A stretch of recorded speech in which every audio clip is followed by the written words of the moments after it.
it's Dafer, and you're watching episode 3 of Fourier Hobbyist. In episode 1, we laid out a parts list. I added an addendum to episode 1 to talk about this servo that we're going to use to replace the steering motor here. Today, in episode 2, we did demolition, and we discovered that the steering motor wasn't suitable for our use. So we're going to, today we're going to put in place the new steering servo. So thanks for tuning in, and let's get started.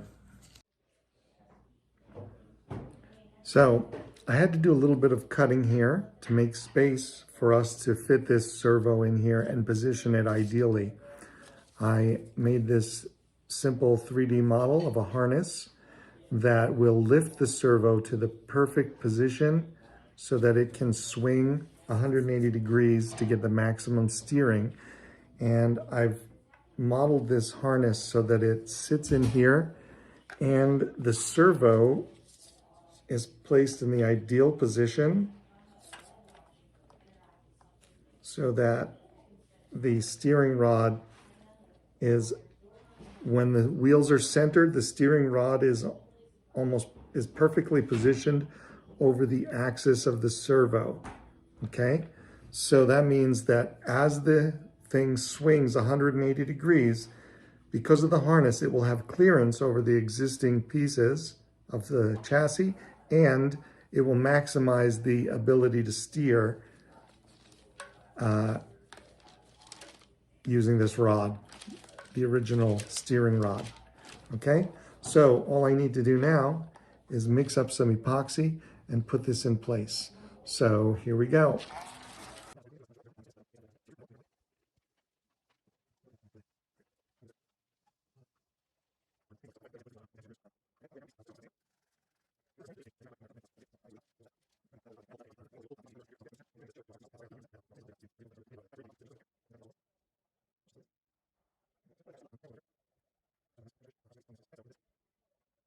And that's in. We're good. Now it just needs to wait to cure, and then I'll come back and we'll install this later on.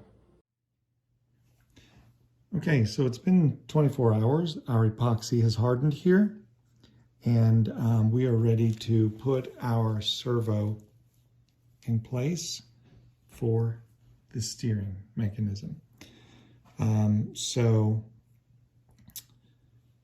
I'm just gonna bolt that in place. I'm gonna use the screws that came with the servo.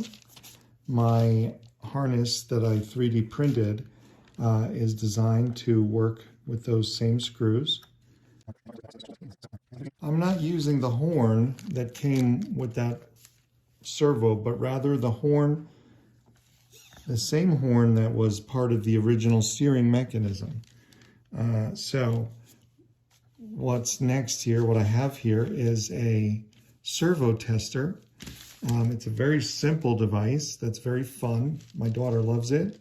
I have a 9-volt battery plugged into the power supply terminals.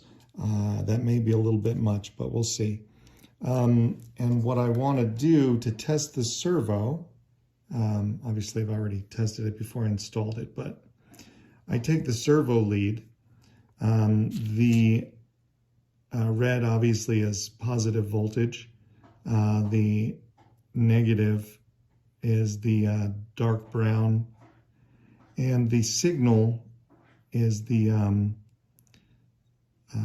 yellow here, which is typical of electronics. The white or yellow or some light color is the signal voltage. What's going to pass over the signal voltage cable wire here is a pulse width modulation, and I'll link to a video that explains that. And then I'm going to connect it today to, let's see, servo number 5, controller number 5, which is over here on this board, this tester. So I'm going to plug that into number 5. And then what happens is This dial will control the position of, let me move my hand so you can see.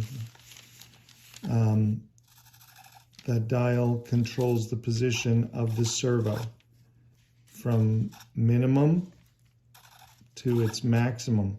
And so we have that positioned, the horn is positioned almost perfectly for the maximum steering capability.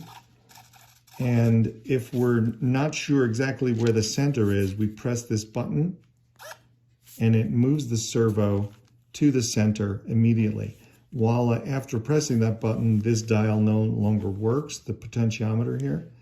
And so when I release it, now I can move it again, okay? Now, I want to leave it in this position and I want to connect my steering rod. In order to do that, I need to move it way over.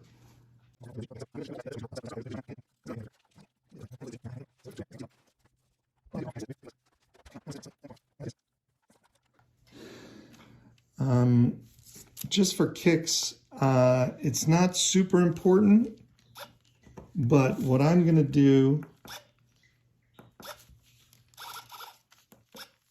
I'm setting the servo into the absolute center position.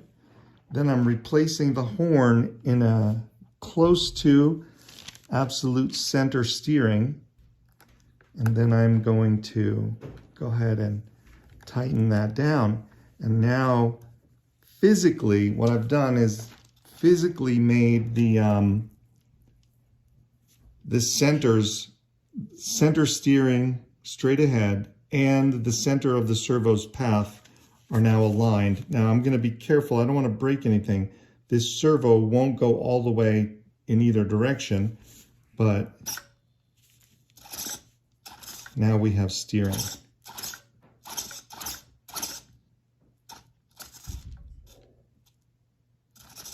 And that should be totally legit. That's as far as the steering will go because of these limitations, not because of any limitations in here. So I believe we are perfectly good. And what we'll do is keep in mind when we connect this to our Arduino, what we'll do is keep in mind that we don't want the steering to go to its logical maximums. We want to keep it somewhat around a middle to avoid stressing these parts here, which it looks like may already be cracking. But we have good steering right now.